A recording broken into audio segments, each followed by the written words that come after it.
Hey guys, welcome to a new video. Like, comment and subscribe if you enjoy. Without any further interruptions, enjoy the What If. Chapter 7. 12:05 a.m. Tizuna's Unnamed Bridge. Hatake Kakashi. The demon of the mist spoke, blatant edge to his voice. Where is Haku? Ma, Zabuza-kun. She is safe and now under the protection of Konoha for the duration of our negotiation. Bad way to start, not bringing her. Couldn't risk you getting rambunctious before we've spoken.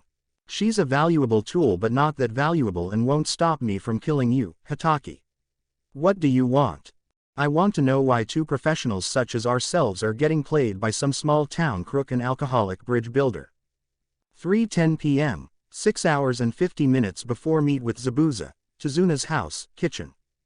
Team 7 sat around Tsunami's kitchen table, Kakashi at the head, Naruto on one side while Sakura was on the other. Sasuke sat at the opposite end facing Kakashi. We've got some time before I meet Zabuza and I wanted to have a brief team meeting. If you have any questions or concerns, voice them now. If we have his partner, why just attack him since he's the threat? All four of us could take him, Kakashi. Sasuke observed. Why don't one of you tell me? True, we could likely take Zabuza. I'm confident I could defeat him myself, though it'd be difficult. However, not enough to deter me should it need to happen, so why take this option? What do you think, Sakura? We don't have enough information. She asked back. Yes, that is true. While I am fairly sure Haku was the last of Zabuza's support, the pair are not the totality of Gato's forces. We don't know how many there are, where they are stationed or what they comprise of. Are they just thugs? Former samurai? This is important, but as a ninja you often don't have perfect information, and waiting for the time you do can cause your mission to fail. Risk is inherent in this line of work, it can only be minimized so much. Naruto, what do you think? We have a four-party conflict presenting itself as a two-party conflict. And who would the four interested parties be? Nominally, Tizuna and Gato. But you and Zabuza would be the two hidden ones. Exactly. It is easy to think of this as us, representing Tizuna, versus Zabuza, who represents Gato. But Zabuza's loyalty is only to the extent of his pay, and I not only have to try to complete the mission but do so in such a way that doesn't harm Konoha's short or long-term interests either, namely protecting you three. This means Zabuza could be useful if I play this right. Tizuna's bridge, 12:07 a.m. What are you playing at, Kakashi? Zabuza growled. I'm sure Gato told you why he needed the bridge builder clipped. Yes, it threatens his business. This massive, bi-coastal bridge.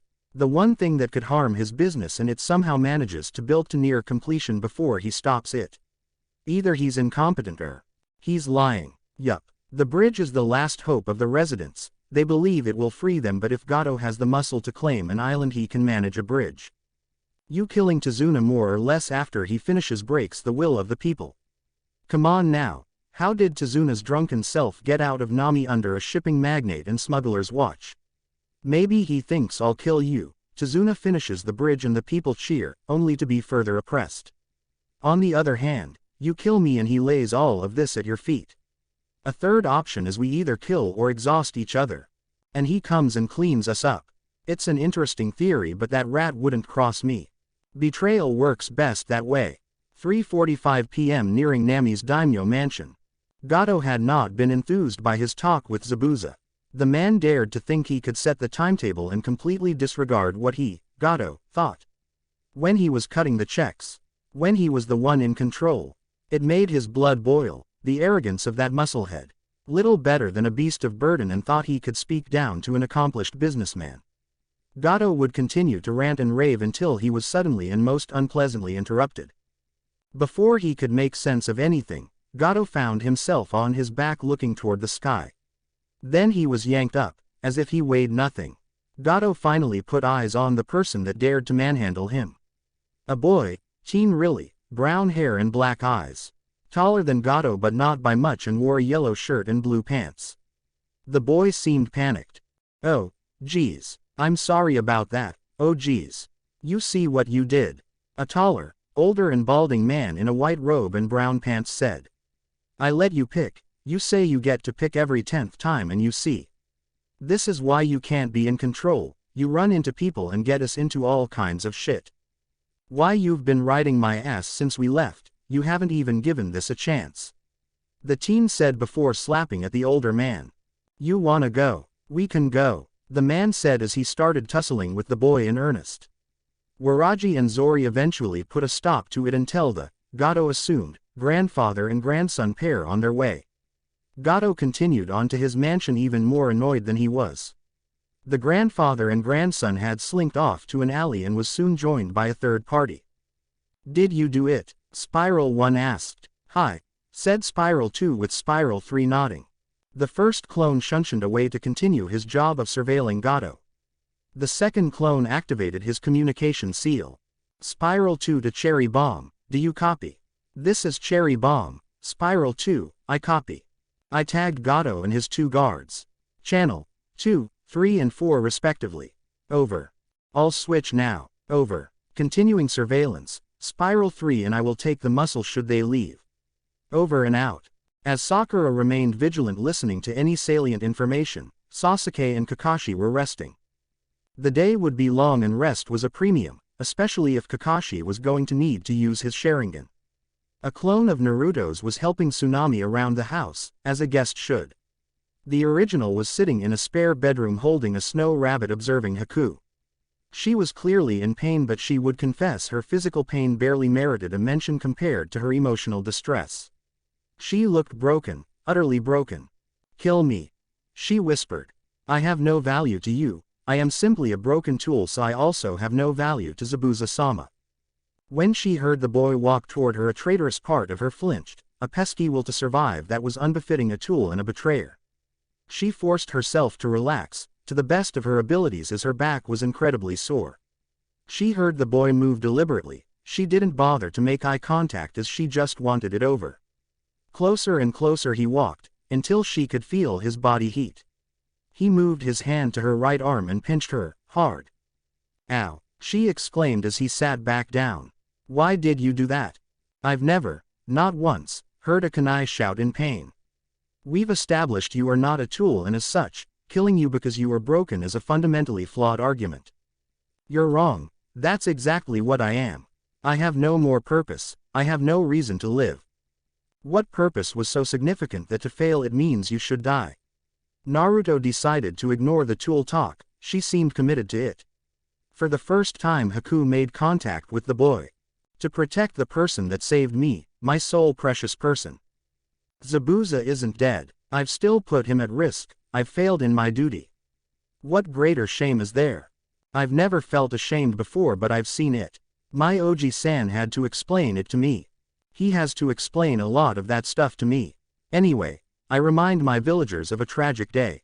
They ostracize me because of it and have for as long as I can remember. For most of my life they looked at me in fear and apprehension. It changed in the last 2 years and I didn't understand it, hence asking my Oji-san. Most people would likely rank mistreating a child as one of the worst things you can do, and yet my villagers did that. However, their reasons started to falter and it created cognitive dissonance.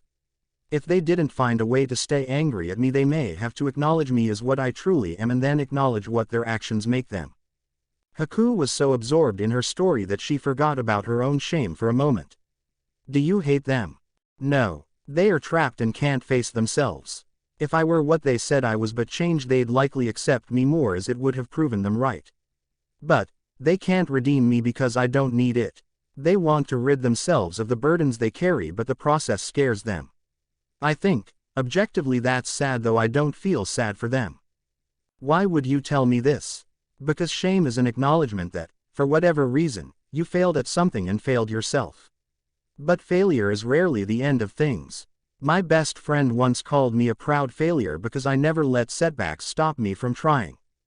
This is different, maybe, but even still, your precious person is still alive and there is more than one way to protect someone. Haku was starting to get annoyed at the emotionless boy. Well, my way is to assure Zabuza-sama can achieve his ambition, but if he has to rescue me, I'm only in the way. What's his ambition? To overthrow Yagura, the Mizukage. The man that started the bloodline purges, the man that made people fear those with bloodlines, the one that, he's a monster and Zabuza-sama wants to usurp him but that takes resources. It's only the two of you. Yes, if the demon brothers are gone. You can't fight a rebellion with two people. We'd raise an army. Oh, so he has contacts in Kiri. Not that I'm aware of. All the people he had died against Yagura, except the demon brothers. So, he takes missions with the intent to return to Kiri, raise an army of people with little connection to him and kill a sitting cage. Yes. She said heatedly, not likely this boy criticizing Zabuza. Sounds like you aren't the only one ashamed. Haku went wide-eyed at the boy's pronouncement. She dedicated herself to protecting Zabuza-sama, ensuring he'd eventually return to Kiri and save it. But if he truly was forestalling his return, then she'd failed entirely. She really was useless. What's your bunny's name? What? Why couldn't he let her break down in peace? Your bunny, what is his name? Chappie. Do you think Zabuza needs the same kind of protection Chappie does?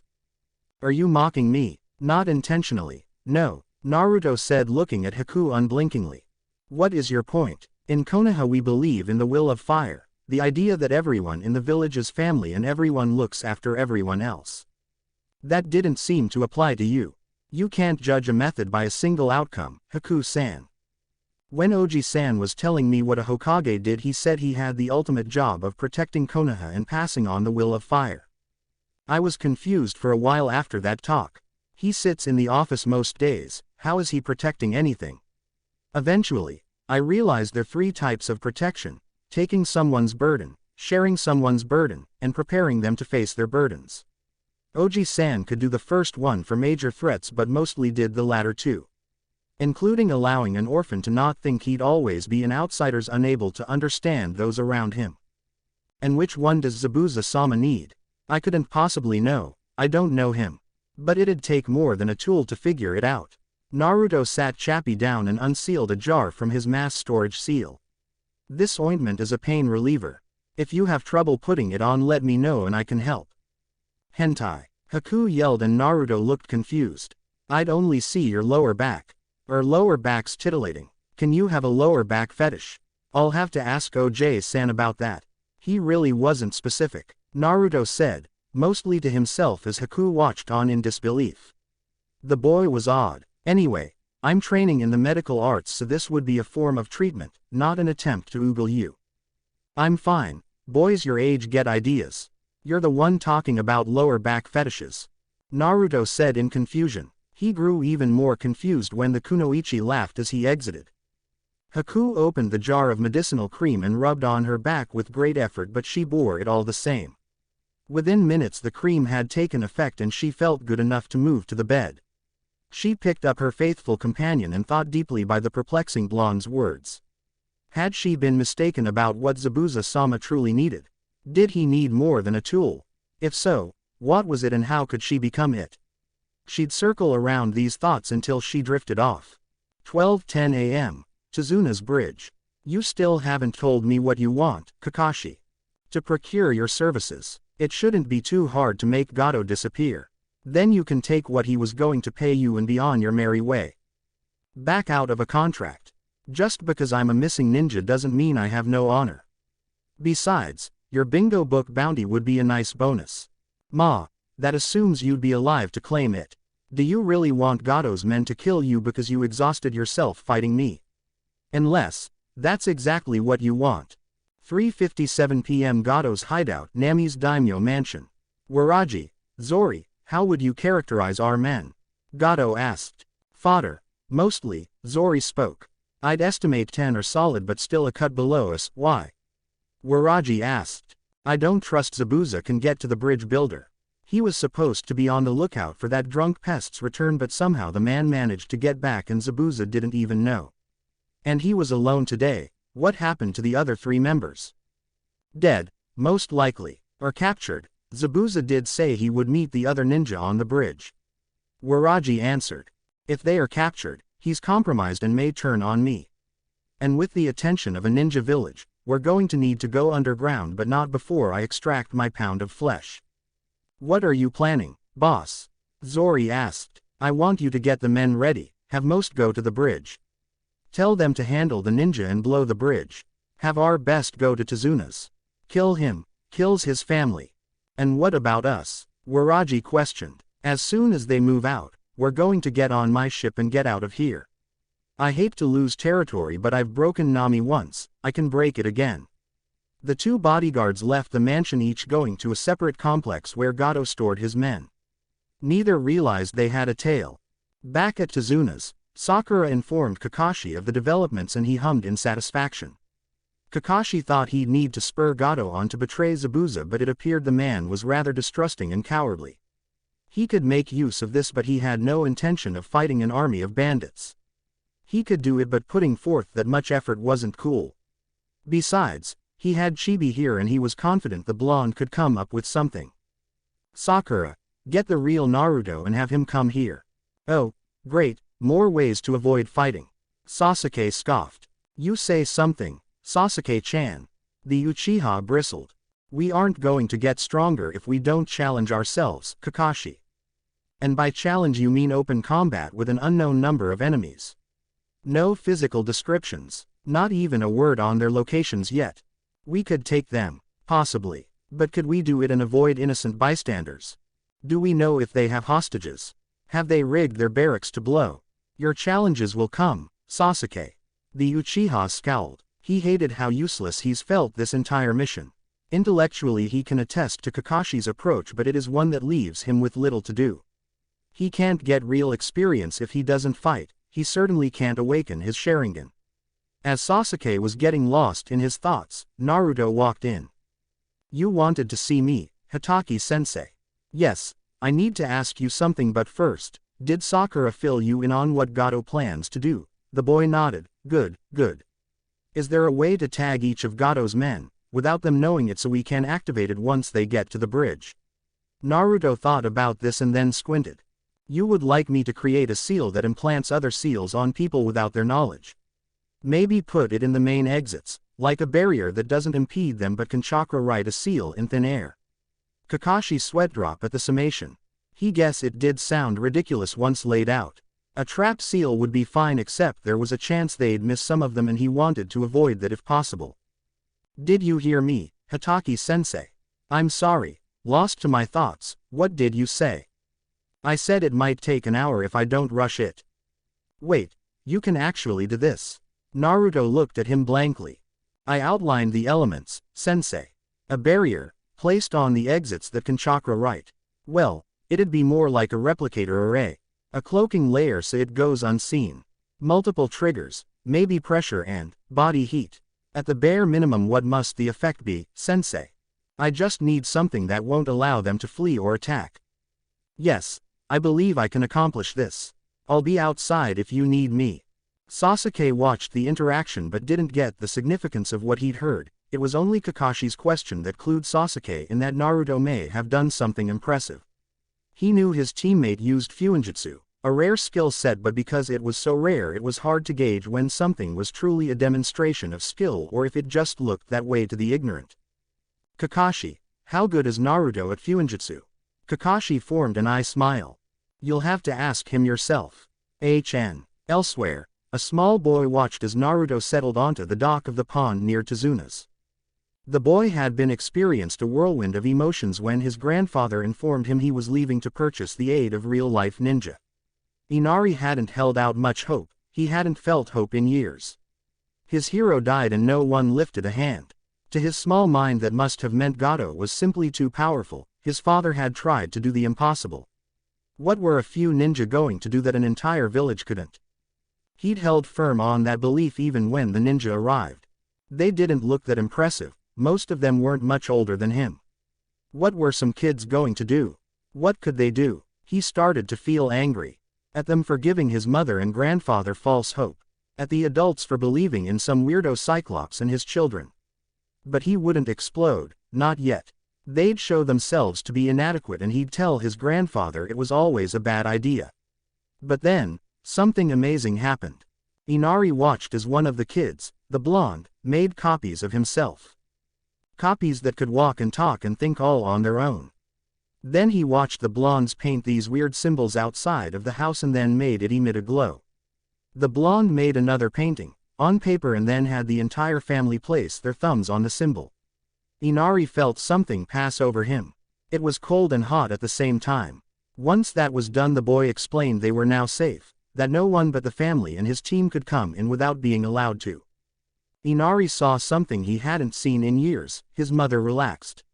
As if years of tension had melted away, the blonde assured his mother she was safe and she believed him. And as much as he hated it, Inari believed him, too. He then watched as the team had ways of communicating without actually speaking and could transform to look and sound just like his grandpa. They even caught an enemy ninja. Overthrowing Gato didn't seem so impossible now. Hope battled the tragedy-induced pessimism Inari had wrapped himself up in since his father's death. He stopped believing in heroes, but his young mind couldn't discount what he'd seen. It was magic as far as he was concerned. Real-life magic. He wanted to talk to the fellow boy, to understand how he was strong and unafraid of Gato. He wanted to know a great many things, but he decided to wait and watch. They hadn't truly saved his grandfather yet. Naruto knew he had watchers but worked diligently. His self-imposed deadline was fast approaching and he didn't want any unnecessary delays. The seal, as he told Hatake-sensei, would at its most basic be a barrier. A simple one that could allow passage if the creator so chose. Naruto then added various arrays to the barrier level, not only the tag that would be applied to Gato's men but the replicator and discharge arrays that would actually apply it to the skin, as well as a cloaking seal inside the tags so they aren't visible even when applied. That took the longest, as instead of doing a multi-layer seal for that part, he did a multifactorial array all on one level. This, to Naruto's mind, is what Fuinjutsu so complicated. Most people tried for really complex multifactorial seals. Every seal is a collection of arrays, but some have been worked out enough to essentially function as one. No one needs to think about the ignition and combustion parts of an exploding tag, it's been standardized too long for that. But adding an exploding tag array into other arrays means you have to compensate for the various elements, sometimes making certain aspects less efficient so it could coexist with others. Seal masters understand how to get around this issue, but it does take time. Multi-tiered sealing allowed for dedicated arrays to function as they should, with the translation happening after the function took place. More people didn't do it, Naruto was told by Jiraiya, because the theory was so underdeveloped and seemed magnitudes harder than the multifactorial method. The second tier would act as the activation trigger, pressure and body temperature with a tracker array so multiple targets could be identified and tagged at the same time. The last tier would be the most experimental of the three. One of the jutsu Naruto learned was the Earth style, subterranean voyage. He thought incorporating that ability to merge with solid surfaces would do well with his Fuin beads, especially once he figured out his information system seals. Once Naruto had drawn out the seals on separate scrolls, Naruto layered them and then performed a series of hand signs. The three individual seals merged into one and then compressed into something new. The compression sealing jutsu was an Uzumaki original and one that they shared with the larger sealing community. Naruto activated his projection seal as he looked at his work and contacted the relevant parties. Spiral 1, 2, and 3, this is Spiral Prime, copy. This is Spiral 1, I copy. Spiral 2 here, I copy. Spiral 3, copy. Activate projection seals and memorize what you see. Big Dog wants them on every exit of Gato's and his army's complex. Over. We applying these to our spare Fuin beads. Over. Hi, you are, Spiral Prime, over and out. The three shadow clones memorized the details of the tri-level seal, taking a moment to pull it apart. They had orders, but new Fuinjutsu was presented to them and they had see what it did. Once they did, each summoned a number of blank Fuin beads from the mass storage seal and applied the compressed seal via chakra. Each clone would infuse a little chakra into the beads before tossing them into various door frames and watched as the bead sunk before he was no longer visible. The process should have been harder, but Gato's men were so arrogant they didn't believe anyone would actually attack them, so they had no guards. Gato, however, simply had sent his guards away and was unprotected. It took not even 5 minutes to set up the barriers and the clones were back to their hiding spots before anyone knew. They settled back in, ready to surveil their targets until told otherwise. Back on the pier, the original Naruto had unsealed a cylindrical pillow and propped his head up. He was in need of a nap. He'd been a little keyed up, not that anyone knew, and hadn't slept well. The last seal was taxing on his tired mind, so he thought a nice nap by the water would be justified. He was asleep as soon as his head hit the pillow. Inari went back to the house when he saw Naruto fall asleep. Haku, with Chappie, watched the boy that had thrown her world in such disarray. The boy that so easily made her question much of her reality, her place in Zabuza's life and her very identity. She was confused and wanted a way to dismiss his words. But she would return to his story, about the villagers that couldn't face themselves so they continued to blame him. She didn't want to do that, she wasn't a coward. She was a two. The thought ended abruptly as Haku rubbed her arm where Naruto pinched her. Was she still a tool? Should she had ever been one? Could Zabuza-sama have already achieved his dream had she been better? Or simply more, something other than a thing in need of orders? If she had her own will, if she were acknowledged as an equal, would Zabuza-sama be more confident? Was his delays her fault? She didn't like those thoughts, hated feeling unsure. Her feet moved toward Naruto. He looked so different asleep. Peaceful and so young. Some part of her wanted to strangle the life out of him for implanting such doubts in her head. She crouched down and debated. He was a bad, evil boy and his master made her betray Zabuza-sama. She had every right to hate them. Even if he knew pain like hers. Even if he had tried to care for her and even made her laugh. But would killing him help Zabuza-sama? Is that enough reason to do it? Did she want to kill this boy? When was the last time she asked herself what she wanted? It had been too long, at least for anything important. She was so tired and confused. Who was she? What was she? Her eyes burned. She wanted to be outside her head. She didn't know. She didn't know anything. It scared her, to not know. The future felt open and shrouded. Her exhaustion, physically and emotionally, took over. She settled in beside Naruto. Chappie and she could hate Naruto after a nap. 12:15 a.m. to Zuna's bridge. Gato's men had arrived just as they'd been ordered to do. The two ninja weren't fighting, simply talking. This wasn't the plan, they were supposed to exhaust each other first. Some of the men didn't care and believed their numbers would be enough. Others, having heard stories about shinobi, were less confident. All were on edge, their nerves running away from them. One man had an arrow knocked but his arm was starting to tire. Then, in the background an explosion was heard. It started the man so much he shot his arrow. The projectile tore through the sky and all took it as the signal, but they waited, hoping the two shinobi would be distracted as well. Maybe the arrow would kill one of them, improving their odds even more. It was hard to track in the night but many strained their eyes just to get a glimpse. It neared the two ninja, growing ever closer, and then it struck the ground, 20 feet from either target. I guess you were right, Kakashi. I've got some vermin to slay. Zabuza growled as he unleashed his killing intent. Kakashi simply channeled some chakra to a seal he had wrapped around his wrist. Zabuza was confused when he heard the men yelling and what sounded like numerous collisions. He ran toward the cowards that would dare double-cross him, just to see dozens of men struggling to break apart from each other. They were in a massive dogpile, all shouting to be free. Some had been impaled on their weapons, others injured as they were tossed into another person.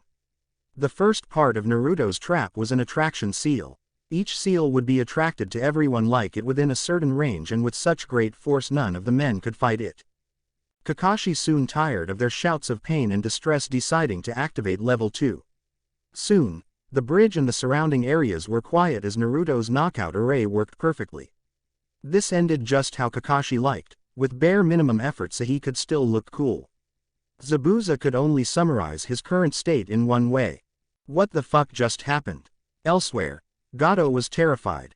He couldn't even bluster nor beg, his mind wouldn't form the words. His bodyguards and he were on their way to his ship, cash in tow. 20 feet from the ship's dock they watched as it exploded. Then, from the darkness these metal things flew and pierced Waraji and Zori in their arms and legs. The men were down but their cries of pain were silenced when a swift kick to each of their heads. When Gato saw who prevented his escape, he realized it was a mere child. He was set to yell at the little punk because a chop to the back of his neck ended it. Moments later he was tied up with his men, who had been thoroughly disarmed, and they were being drugged like carcasses. It was over, he knew it. No amount of begging would save him. If his men found out he was going to abandon them, they'd turn on him as well. His life was over. At Tezuna's, Sakura, Naruto and Haku watched as 10 men were knocked out in a ball of human flesh. Sakura was amazed at the seal, having been given the controls. Haku, too, was impressed and wondered what the blonde's limits were. She was also thankful he seemed to prefer no lethal means, as she may be far worse off than she was. Naruto marveled at the tea. It was really good tea. He made note to ask Tsunami-san about it. Some might be surprised by his focus, but truthfully, seals were easy. Good tea, now that's hard. It wouldn't be morning until Tezuna and his family were informed Gato had been captured. Inari would round up the villagers, all willing to dispense justice on the tyrant. The danger had been neutralized, but Team 7 had to wait for the bridge to be finished. None seemed to mind. It may be boring from that point on, but how many people could say they managed to liberate a country in 2 days? Kakashi was pleased with the actions of his team, though Sasuke choosing to fight instead of using the seal was a little worrying. He knew before he took the mission he was going to keep them, but this made him all the more confident in his decision. And best of all, the thing that stood out the most. Chibi got an enemy Kunoichi to snuggle with him. He truly was the one.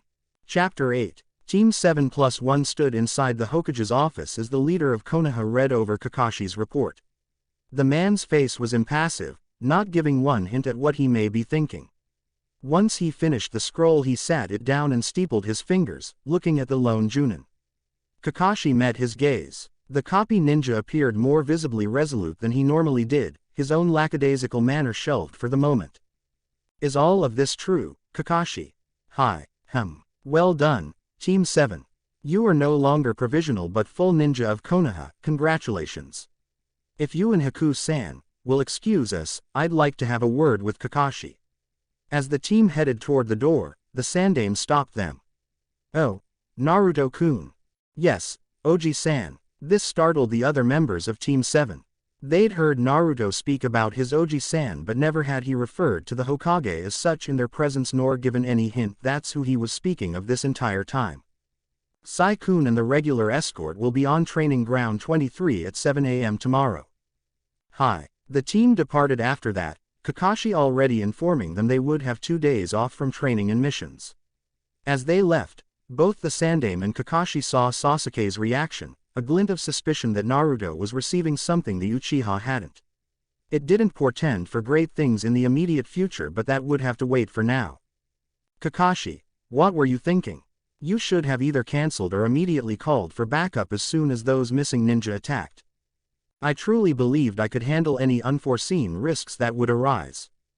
Yes, but you didn't handle it. Tell me, if you didn't have a seal master on your team, how do you think this would have played out? I would have had to fight Zabuza as we entered wave. Maybe I win, but with my concern for my students I couldn't go all out, and if his apprentice had attacked with him I could have been overwhelmed.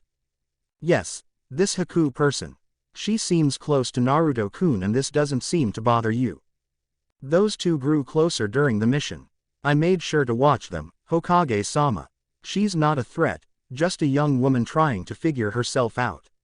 They did spend a lot of time together because for whatever reason they understand each other. And after years of being with Zabuza, he goes to Kiri but she comes here. She's not a killer. Zabuza knew it, I can see it. I suspect even you can pick up on that. I will allow this for now, but if this is some trick by Zabuza or Naruto-kun gets hurt, all responsible will know my displeasure. Kakashi's expression didn't change, but he shivered at the thought of the Sandame's displeasure being expressed.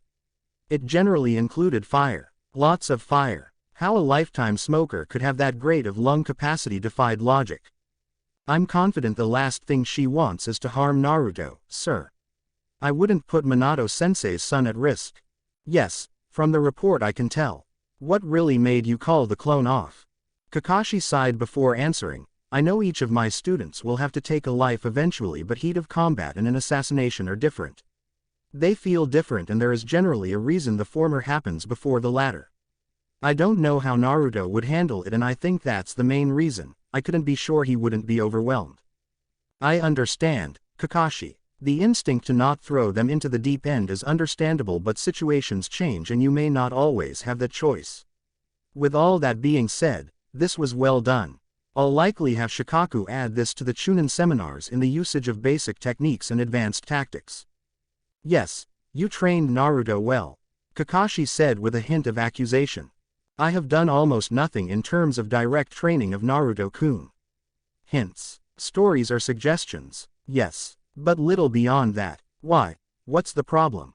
My team is unbalanced, gravely unbalanced. C ranks are supposed to push the team, but with Naruto, his ceiling abilities and his mentality, they change things. If I allow him to operate at his full capacity, I sideline Sasuke and Sakura. If I hold Naruto back, the other two will get more direct experience but are also at greater, unnecessary risk. The question becomes, who do I stunt? I want my team to grow, but I truly underestimated how prodigious Naruto was. That seal he created to tag Gato's men, he finished it in an hour. I saw that. I will have to see about incorporating that into our entrances. Good way to stop infiltrators. I do see your point, Kakashi. The next C rank you wish to take, I'll have Naruto be unavailable and we can go from there. Kakashi nodded and was dismissed. Hiruzen thought about his grandson. It seemed the boy demonstrated his genius over the sealing arts ran deeper than any imagined on a regular occurrence. While great, Kakashi was right. Genin weren't meant to be masters over any shinobi art, not even prodigies could claim mastery. Hiruzen reasoned he might have to push Kakashi to enter his team into the upcoming Chunin exams. They were still a few months away, but Naruto-kun wasn't a genin. The old man started running through plans, ways to ensure Naruto could be promoted, justly. He'd arrange for Danzo's agent to be more available. The boys really pushed each other and Hiruzen would look the other way as Danzo supplied Naruto-kun with more ninjutsu. He'd also have Jiraiya start to really put him through the ringer.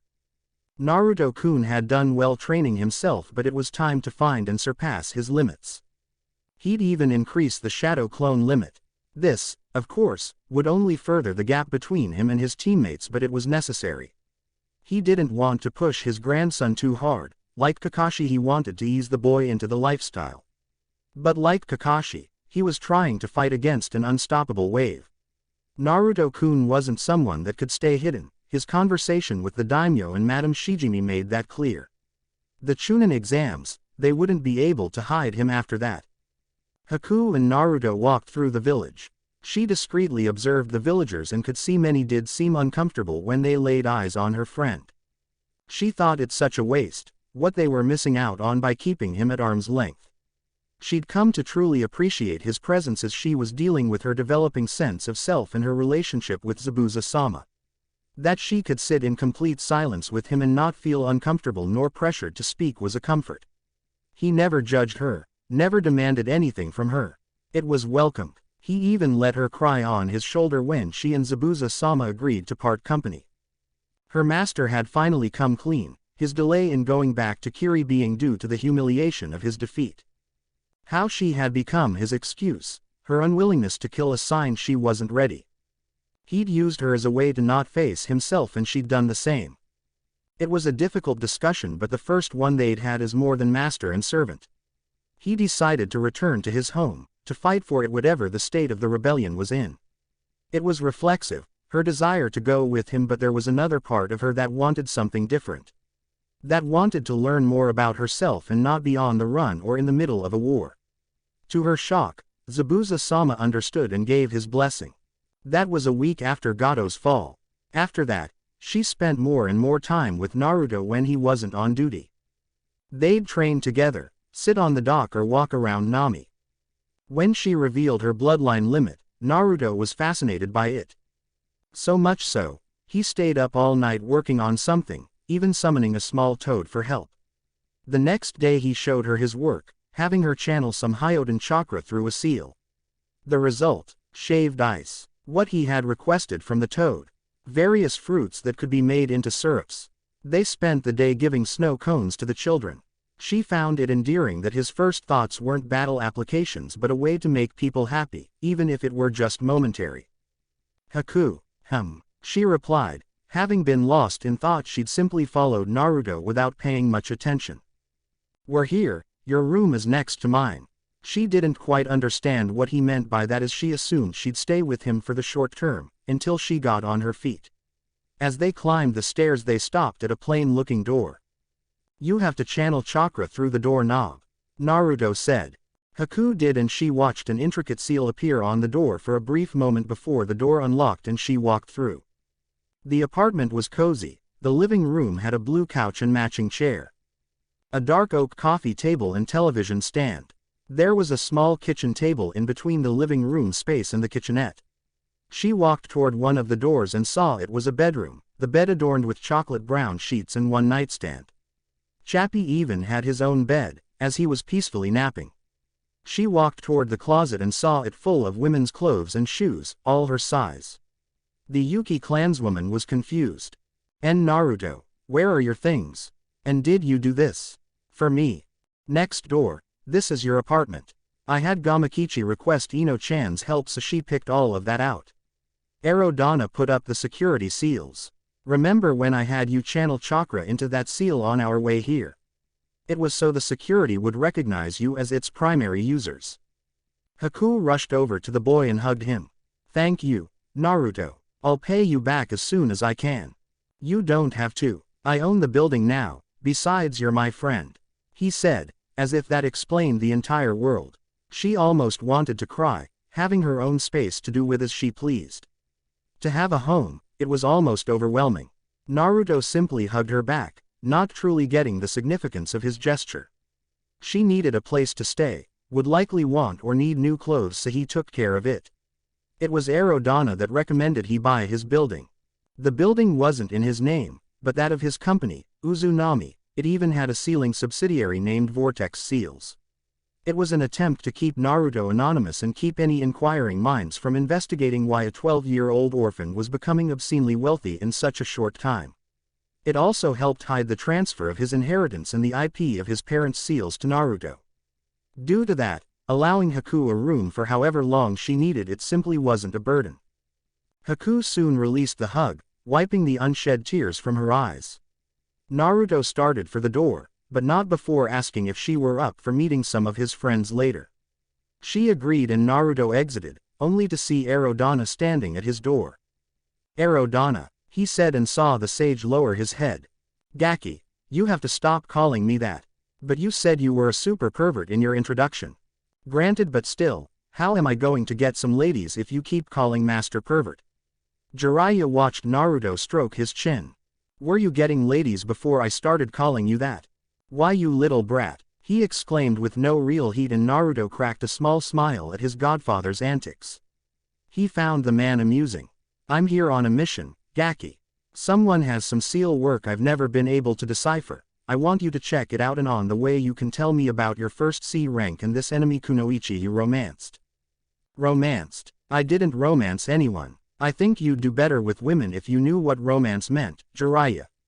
Naruto spoke in response, looking at Jiraiya in mild confusion. I wrote the book on shinobi romance. Your female characters are underdeveloped. I swear, everyone's a critic, Jiraiya said in defeat as the two left the complex. Jiraiya led Naruto to a secure Anbu facility and guided the boy through the series of tunnels until they arrived at a sealing chamber. Jiraiya walked in, Naruto right behind, with Anko sitting on a hospital bed. She was clearly surprised to see Naruto. What's the half-pint doing here, Jiraiya-sama? I don't want some amateur looking at my seal. Relax, Anko. Naruto is a certified seal master, the one sensei was telling you about. The one that invented this, she said, holding up her wrist to show the Fuin bracelet. One and the same. Also, that is a secret, so please don't spread it around. Anko didn't seem sure. She knew Jiraiya wouldn't mess with her, not about this, but it was difficult to believe a newly minted genin could do something a Sannin hadn't managed. However, beyond her misgivings, she was desperate to be free of the seal, and if the kid could help even slightly it would be worth it. Okay, Blondie, let's see what you can do. Naruto nodded and then approached.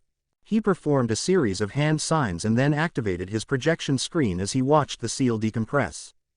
To Anko, it looked as if he were staring off into space, but Jiraiya had seen him assembly and disassembly seals through his projection to know the boy was already at work. Naruto checked over the elements of the seal multiple times. It was a pretty complicated seal, and one of the reasons it was so hard to move, besides having a decent enough compression array, was it immediately grafted itself onto the chakra network. But that wasn't impossible to get around. It was the other elements that had Naruto confused, so when he muttered, "That's not right," he had the two adults in the room interested in what the Uzumaki was seeing. If they'd asked, Naruto would have told them. The seal had a stored consciousness within it, as well as another type of energy that Naruto didn't immediately recognize as chakra. It had limiters placed within the seal, to handle aggression as well as muscle activity, as if there was an expected increase in strength the body couldn't fully handle and would break down if it weren't capped in some way. There were some other things in here as well, such as a mild enhancement to one's healing rate and improvements to reaction time and awareness. However, Naruto came back to the limiters and control.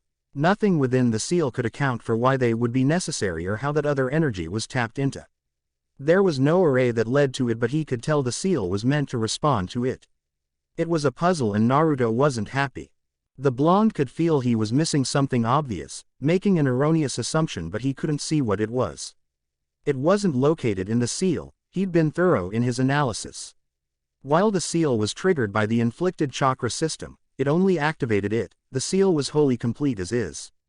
If it wasn't the seal itself, maybe it was the application. "Enko-chan, how was this seal applied to you?" "I was bitten." She spat. That surprised Naruto. He'd never heard of a seal being applied from the mouth. He started thinking of why that would be. Seals materialized via chakra are generally done so by the hand. Could the bite be significant? Naruto wondered. He activated his diagnostic jutsu on the seal, having up to this point assumed it was either ink or chakra-based. The diagnostic jutsu showed something else. It was a hybrid seal of chakra and some type of organic compound, one that must react to the stored energy. Naruto was dismayed at the idiocy of the seal. Organic compounds, enzymatic or otherwise, that can react and interact with chakra weren't new. Chakra poisonous wouldn't exist if they were. However, there is a reason chakra is comprised of yin and yang. Enzymes can destabilize chakra, and the subsequent reactions essentially override the intentional aspects of human chakra. The control people have is gone, given over to a purely natural reaction, be it a corrosion of the chakra network or whatever this seal sought to do. Before Naruto could undo the seal, he'd need to find a way to neutralize the enzyme, but he'd have to identify the type of energy contained in the chakra first. He didn't know, but he hoped Jiraiya might.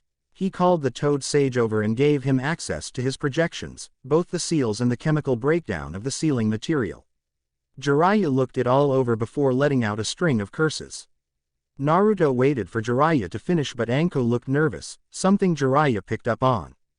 "Sorry, Anko, didn't mean to worry you.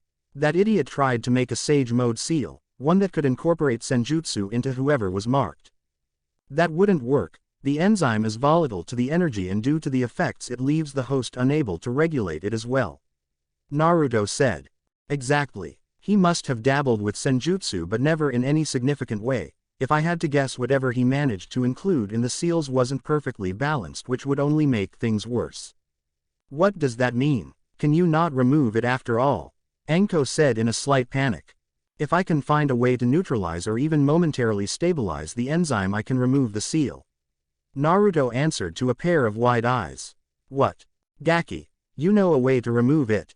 With the stipulation I put forward, I believe I do, yes. But I can't give a timetable. I don't want to give you false hope, Anko-chan. You haven't. I think we should get out of here and get to work. Don't want to leave a pretty lady in distress," Jiraiya said. "I will get to work, but I'd be just as committed if you weren't beautiful, Anko-chan." "I find that very reassuring, Blondie," Anko said with a laugh and watched as the pair departed. She understands the boy tried not to give her false hope, but it was hard not to imagine a future free of her seal, free of her past, free of Orochimaru. Naruto's mind was busy making plans as he exited the building with Jiraiya. He was going to have to shelve some of his projects until he figured this out. He summoned 20 clones to go to the hospital's labs to get to work on finding a counter to the enzyme. It also occurred to him that Jiraiya knew about the senjutsu energy being utilized and may have a solution. He asked, and Jiraiya grimaced. "I may, but I can't promise anything. Your best bet would be to continue down the path you're on." If you really can't come up with anything, I'll see what I can do.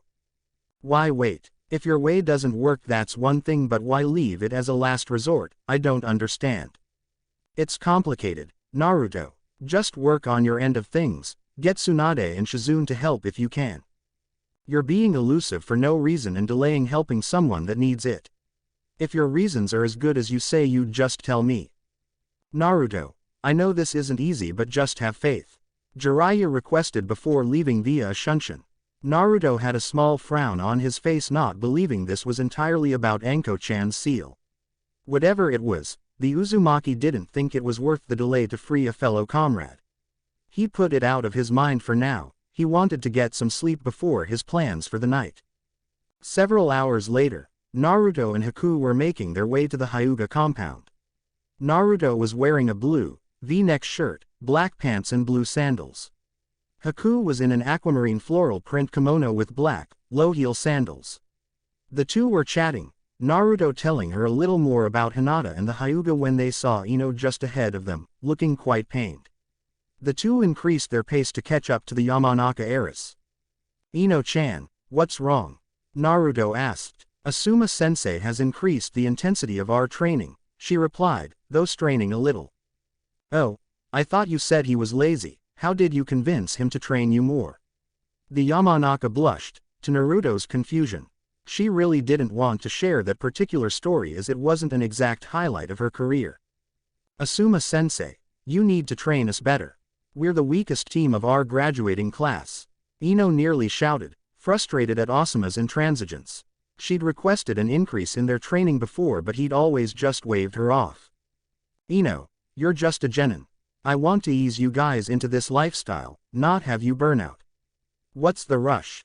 The rush is I will not lose my virginity to Hinata Hyuga and Naruto Uzumaki because I was too weak to stand up to that little psycho.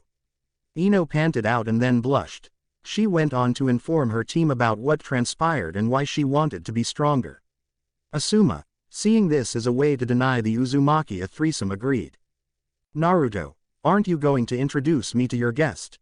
Ino said as a diversion. Oh, Yamanaka Ino-chan, this is Yuki Haku. It's nice to meet you, Ino-san. I understand I have you to thank for my wardrobe. Nice to meet you as well, and I'm glad you like it. It's not every day a toad with a wad of cash asks you to go shopping. Well, you have excellent tastes, so I appreciate it. We're going to be great friends, Haku-san, I just know it. The now trio walked the rest of the way and was granted immediate entrance into the compound. As they followed their escort, they ran into the clan head, and Hinata's father, Hiyashi. Ino and Haku bowed and offered polite greetings. Naruto did not. Good evening, Hyuga Hiyashi-san. Hiyashi wanted to roll his eyes at the boy. How he managed to be formal like Minato and yet still give less than a shit about titles like Kushina was impressive. Some part of him wondered if he did it on purpose, but his face was as unreadable as any Hyuga. He felt he owed a debt to the Uzumaki for helping Hinata shed herself of her debilitating shyness, though the effects he's had on Hanabi have been less desirable. I will defeat you today, Uzumaki. Speaking of, Hiyashi just sighed. His little girl used to be so dignified. Hanabi, that is not how we greet guests in this house. She rolled her eyes. His little girl rolled her eyes. Greetings to you all, even you Uzumaki-tem. Hanabi, Hinata exclaimed from behind her father and sister both. She won't always be here to protect you, Hanabi said and left in a huff. Naruto, what did you do to her? Ino asked. I beat her in a staring contest. Seeing the look of disbelief on their faces, Naruto just shrugged. He didn't exactly understand it either. Come this way, dinner will be served soon, Hinata said, and Hiyashi watched as the young ninja went into a small dining room. He left them alone, instead choosing to talk to Hanabi about her crass behavior. The foursome settled in and shared dinner while exchanging stories. Ino and Hinata were both curious about Naruto's C rank, neither having been assigned one yet. Naruto relayed the details but made sure to include impressions and other things to make it more interesting, as several books on communication had suggested. He ended his story by focusing on the daughter and grandson of the client. So, she put together a picnic basket for Haku and I. And she hugged me a lot. She was really weird, Naruto concluded, to snickering from all the girls in the room. What? Naruto-kun. She was being motherly, and from what you said about Inari following you, she likely did so because her son found you so interesting. That was motherly. He got a trio of head nods. I guess it wasn't too bad. So, Haku, what are your plans? Ino asked. I honestly don't know. I haven't been able to be safe in one place for so long. I never imagined what I'd do if I did. I want to keep my skills sharp, but I don't know if I want to be a ninja. Without clan affiliation, that might be difficult. What about a reservist? You get the status, but you won't have to actively go on missions unless you want to. Ino suggested, and Haku smiled. That might work. I'll just need to find a job and then I'll be set. You can work with me, Haku. Naruto offered. He did need employees, after all. If I did, would you teach me Fuinjutsu? Naruto held out his hand. I believe we have an accord. No, fair, Naruto-kun. You never offered to teach me Fuinjutsu. Ino whined, only semi-joking. She'd come to know how good Naruto was at the art of sealing and wouldn't mind a few tips. The cold glare from Hinata warned her she may have pushed it too far. You never asked, Ino-chan. Naruto observed, wondering if Ino had a problem with voicing her desires, as she seemed to expect him to know she wanted things without ever saying it. She's just joking, Naruto-kun. Besides, with her extra training to protect your maidenhood, she wouldn't have the time. Ino gaped. How did the little psycho know that? The smile Hinata gave her, akin to the cat that eyed the canary, made her uneasy. She did, eventually, relax, and the rest of the evening went by without incident. Haku and Naruto departed first, thanking Hinata for hosting and bidding Ino and she good night. It was only Ino and Hinata left, and both girls felt the need to clear the air. Ino-chan, I'm not some crazed lunatic. I don't enjoy intimidating you, but Naruto-kun is my best friend and has helped me in ways I can never repay. When you complain about things he hasn't given you, it makes him think he missed something a normal person would have noticed. I won't let you make me think poorly of himself. Ino sighed. She really hadn't considered how her teasing would be interpreted by Naruto. She had come to genuinely like him and had gotten used to how he was, to the point she'd sometimes forget he could be hurt by her being insensitive. You're right. I do consider Naruto a friend, and I think we can be as well if you stop scaring the hell out of me. I can try, Ino, but it won't work if you think poorly of me. You mean the psych? Like, why do you think I'd share your first time? Hinata giggled as she walked back into the compound, Ino staring in horror at the gates before cracking a smile. It appeared while she may not be able to tease Naruto just yet, the Hyuga was down to play. She smiled all the way home at the prospect of having another female friend, not really having one since Sakura and she fell out. Tenzo overlooked his charges as they were engaged in a fearsome battle. It made the longtime Anbu agent smile, recalling his early days of hard training with his peers, pushing each other to be better. The boys' sessions had become increasingly intense, but there was an undercurrent of trust. They never injured each other in any significant way, so them pushing their limits together was fine. It was difficult to accurately judge Sai's full skill set as he was trained by Danzo-sama, but he could tell Naruto was growing by leaps and bounds, even with his resistance seals still active. The boys were exchange fists with fluid movement. One would strike, the other would parry and counter-strike, only for that to be dodged. Time and time again, it was a ballet of violence. However, Sai managed to sneak in a right hook that sent Naruto tumbling back. The Root wasted no time in pursuing his target, but Naruto was not as open as Sai had expected. Sai leapt in with a kick, which Naruto avoided. Sai landed and pivoted, unleashing a roundhouse. Naruto narrowly dodged the attack and the follow-up roundhouse, retaliating with a spin kick of his own. Sai was hit on the chin and sent flying. Naruto came in with a flying stomp, but Sai rolled out of the way, retrieving a kunai as he did. He rushed back in and the exchange of hands continued. Sai came in with an overhead stab. Naruto used his opposite hand to perform a slap block on Sai's wrist, causing Sai's grip to loosen. Naruto slid his hand up and swatted the kunai into the air, continuing his offense by punching at Sai 3 times. The 2 palm strikes landed. The third was interrupted when Sai kicked Naruto away and smoothly caught his kunai. Not stopping his motion, Sai performed a leg sweep, taking Naruto off his feet. The Uzumaki didn't rest. Predicting another attack, he performed a handstand and spun away from Sai's offensive, coming to his feet and having taken out his own kunai from his leg holster. The boys were engaging again, sparks from where their kunai met visibly to any that watched. In a moment of improvisation, Naruto jumped at Sai, placing both hands on his shoulders while perform a handstand and continuing to flip over the root ninja. He landed behind Sai and mule kicked him. Sai tumbled forward but was able to meet Naruto's charge and toss the blonde on the ground. Naruto responded with a kick to Sai's midsection and it back him off, giving Naruto a chance to attack some more.